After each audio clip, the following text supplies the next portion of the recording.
नजरा है तफन्नुन बरक़ादत से कहा कि ऐसे लगता है कि मनमोहन सिंह साहब इंडिया के प्राइम मिनिस्टर के तौर पर नहीं बल्कि किसी देहाती औरत की तरह मेरी शिकायतें लगाने के लिए ओबामा साहब के पास गए थे। ये 2013 की वीडियो है। पाकिस्तान के पत्रकार हामिद मीर अपने चैनल पर रिपोर्ट कर रहे हैं कि तत्कालीन पाकिस्तानी पीएम नवाज शरीफ ने बरक़ादत के आगे भारत के तत्कालीन प्रधानमंत्री मनमोहन सिंह को देहाती औरत जैसा बताया है। 2013 से 5 साल पहले 2008 में एक फिल्म आई थी स्लमडॉग मिलियनेयर।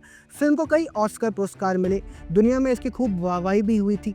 जानते हैं फिल्म में क्या दिखाया गया था? यही कि भारत में स्लम है, गरीबी है, भुखमरी है, भ्रष्टाचार है, गंदगी है और कुछ नहीं है। 2013 में ही एक और घटना हुई।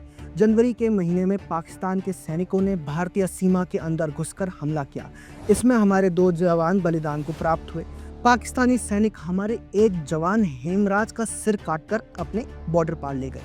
हमने आपको ये घटनाएं इसलिए बताई जिससे कि अब जो हम आपको दिखाने जा रहे हैं उसकी गंभीरता को आप समझ सकें।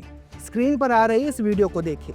पीएम मोदी जब अमेरिका के दौरे पर पहुंचे तो दुनिया के सबसे शक्तिशाली देश के राष्ट्रपति पीएम मोदी की कुर्सी पकड़कर खड़े हो गए। पीएम मोदी जब बैठे तब साइड में खड़े हो गए। पीएम जब उठे तब फिर कुर्सी खींच ली। अब इन दोनों तस्वीरों को एक साथ देखिए। 2013 में जब देश के प्रधानमंत्री अमेरिकी दौरे पर गए थे तो उन्हें एक फेल्ड स्टेट पाकिस्तान ने देहाती औरत बताया। 2025 में जब देश के प्रधानमंत्री अमेरिका पहुंचे तो वहां के राष्ट्रपति ने उनके साथ किसी भी दूसरे शक्तिशाली देश की तरह ही व्यवहार किया। इन तस्वीरों को देखते समय एक बात और याद रखिए कि पीएम मोदी राष्ट्रपति ट्रंप के निमंत्रण पर अमेरिका पहुंचे हैं, वो भी तब जब ट्रंप को राष्ट्रपति बने हुए कुछ ही दिन हुए हैं। यह दिखाता है कि भारत का वैश्विक प्रभाव आज क्या है। पीएम मोदी जब ट्रंप से मिले उस समय की कई तस्वीरें आई हैं जो भारत के वैश्विक प्रभाव को दिखाती हैं। We missed you a lot. Back to the White House, we spent a lot of time here and a lot of time in India, and he's a very special man.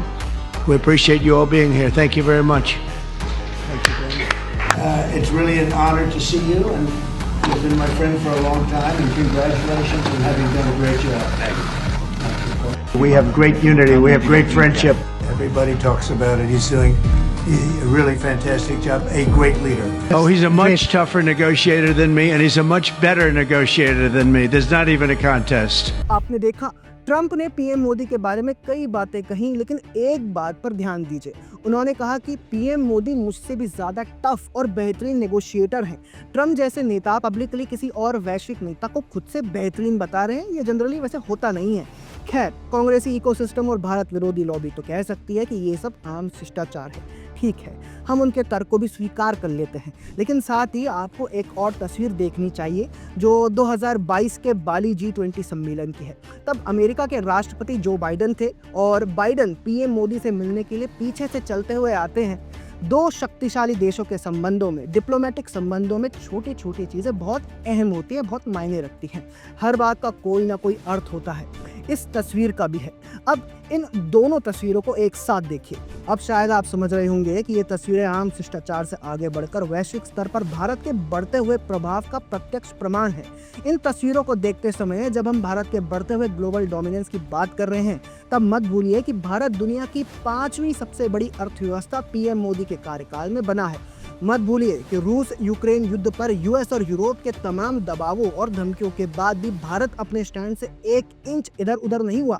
मत भूलिए कि अमेरिका के रूस पर कई तरह की पाबंदियां लगाने के बाद भी भारत ने रूस से तेल खरीदना जारी रखा और सिर्फ खरीदा ही नहीं बल्कि दुनिया के कई देशों को बेचा भी। यही वो बात है जिसके कारण हम ऐसी तस्वीरें आज देख रहे हैं। यहाँ एक बात और याद रखिए कि भारत आज ये सब कुछ कर पाता है, दुनिया भर के क्राइसिस वाले स्थानों और देशों से अपने नागरिकों को निकाल पाता है, क्योंकि भारत ने अपना ये प्रभाव 2014 के बाद बनाया है। आज का भारत दुनिया के किसी भी देश के सामने जाकर किसी और देश की शिकायत नहीं करता बल्कि सामने वाले से स्वयं निपटता है। पाकिस्तान ने जब पुलवामा में आतंक मचाया तो भारत ने सर्जिकल स्ट्राइक से जवाब दिया। चीन ने डोकलाम और लद्दाख में जब आंख दिखाने की कोशिश की तो उसे उसी की भाषा में जवाब दिया गया।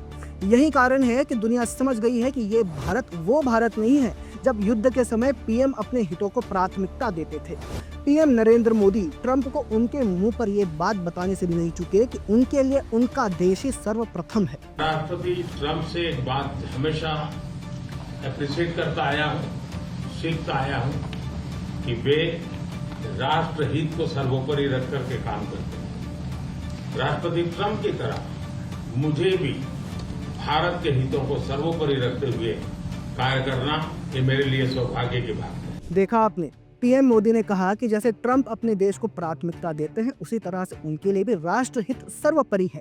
पीएम मोदी ने जो कहा उसके पीछे संदेश ये है कि व्हाइट हाउस में चाहे बाइडेन हो या फिर ट्रंप, भारत वही करेगा जो उसके हित में होगा। यही वो बात है जिसने भारत की वैश्विक छवि को मजबूत किया है।